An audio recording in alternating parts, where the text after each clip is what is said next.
Aku mai bakin magana a yau, mana zo zan yi magana a yau, magana a yau da magana a yau da magana a yau.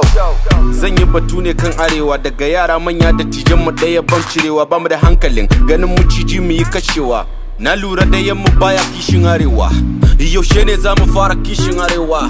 Yaushe ne zamu yi hankali mu kilewa? Masu mulki a tajirin mu hada da talakawa, mu hada karfi da karfe domin mu ceci arewa. Kowane aikin banza a kasar nan a ci arewa. Kalli Boko Haram ta bullo ne daga arewa. Banga siyasa na shirme kana nema zuwa arewa. Shaye-shaye matasan mu na yawan haukacewa. Dinafas sun fi karfi ne a yankin arewa. Barace ana samun su ga yan arewa. Safarar mata a kai kasashe yawan su arewa. Auren jinsi yin shi yake cikin arewa. Zan tambaya shin muna ina ne mu yan arewa?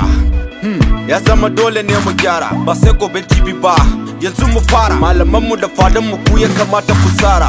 Mu bukatan mu kawai arewa ta gyara. Masu mulki a tajirai duka ku gyara. Mu bukatan mu arewa ta gyara. Kar ku manta muke kiwo da noma, kasuwanci mu rike shi da girma. Muna da yan siyasa da attajirai ma, manyan malamai har da fadama. Muna da profesoshi, muna da ilimi ma. Bugu da ya rage mana yau kishi muke nema. Aku mai bakin magana a yau, mana zo na yi magana a yau, magana a yau ne magana.